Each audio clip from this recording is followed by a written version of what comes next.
So ayah 272 in the cow was a little bit of a strange ayah. I'll read it out to you guys. The Quran says, "You are not responsible for people's guidance, O Prophet." So he's talking to Prophet Muhammad there. "It is God who guides whoever he wills.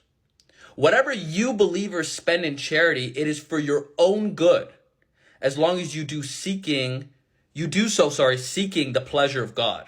Whatever you donate will be paid back to you in full, and you will not be wrong." So let's go through this. This is the interesting thing for me when I was reading this. It's like, you are not responsible for the people's guidance, O Prophet. So even like if the Muslims are saying what's true is like, okay, so there's the Quran. The Quran is given through revelations to the Prophet Muhammad, but even he's not responsible for the people converting. It's only God, or people converting, or people believing in his message. We'll just say that, right? People believing in what he's saying, do good deeds. I'm sure if you can just empathize with that person for a little bit, I'm sure it must have been difficult, right? Because he's trying to push this message. What does the message seem to be so far? Give to charity. What else is the message? Feed the poor. What else is the message? Meditate and connect with God. What else is the message? Stop following all of these value hierarchies that lead you astray. Now, if you are in Mecca during this time before Islam, these are people who buried their daughters alive. These are people who praised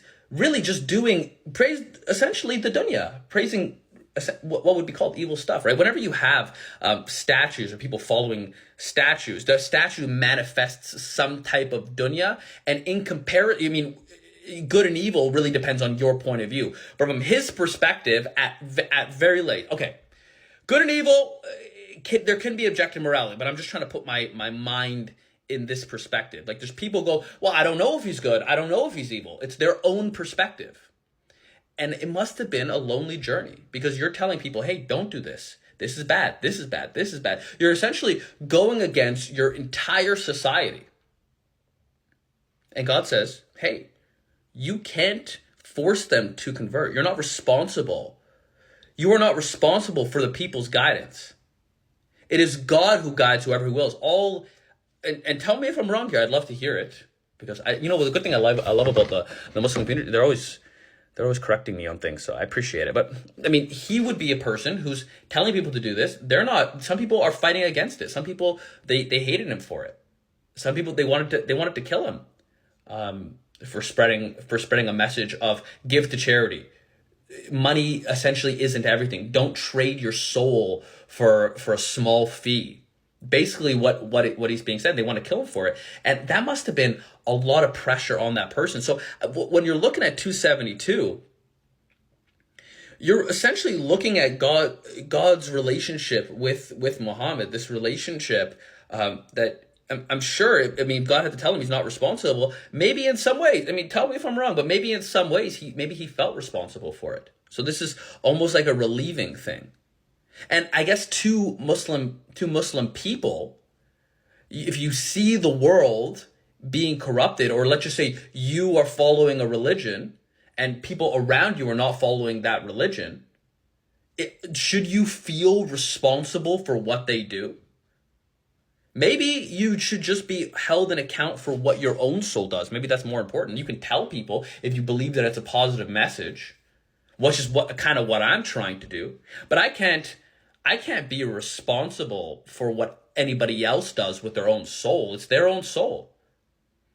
But you can try to tell people, like, hey, I don't think that's a good idea. Like, I have a friend who's always drinking, and I don't think it's a good idea for him to drink. It's just like, he's not like, he doesn't really believe the same stuff that I believe, but I don't think that he should be drinking just because it's making him overweight, it's making him slow, it's making him sick. It's not a good thing for him to do. But I'm not responsible for what he does. And if I take on that responsibility, I can't control his actions, and how can I control his responsibility?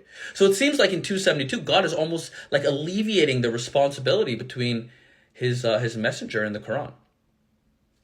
It is God who guides whoever he wills. Whatever you believe or spend in charity. So again, it's spending in charity. It is for your own good. Why is it for your own good to spend in charity? Because what you spend in charity disconnects you from the dunya. It disconnects you from a world where you're obsessed with something. It's almost like there's like a competing interest. It's like chase the dunya, chase all these things.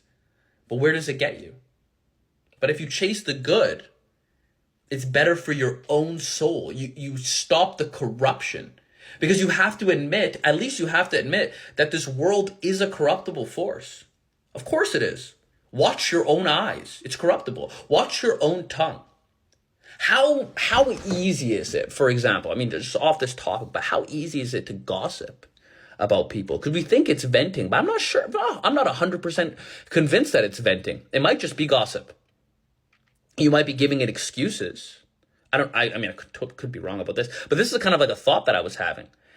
It's like, if you, let's just say like you and your best friend are not getting along, and then you complain, and then you complain, and you complain. It's like, are you addicted to that negativity of complaining? It seems like human beings are addicted to anxiety. It seems like human beings are addicted to negative vibration, addicted to the temptations of the devil, addicted to it. People love to watch like negative things. It corrupts your own soul. People love, but instead give up something that you actually love. That's charity.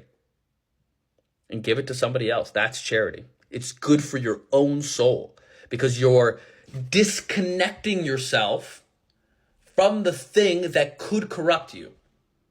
I don't know if this is a way out here thought. I'm curious to what you guys think. These are my own thoughts. I'm not sure, how this compares to Islamic thinking. But I know that you should always, this is a conversation I've been having with my friends. Like, give up something bad, but trade it with something better. It's like, don't go to the club, but don't just sit at home. Like, don't go to the club and get drunk, but don't just sit at home and like play on TikTok all day. You know what I mean? Like, instead of going to the club, maybe like spend time with your family. Like, trade it. Trade the good, trade the bad for the good. And maybe you'll be happier for it. Like, maybe if you focus on yourself too much, what about me? That's a corruptible force. But maybe if you give to others, it's less corruptible.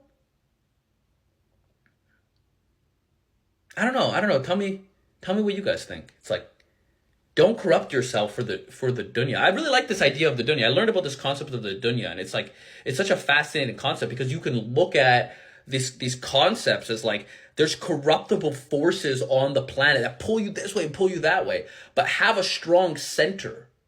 And maybe that's what the prayer is for, to connect to your own center, to connect to God, to connect to the center.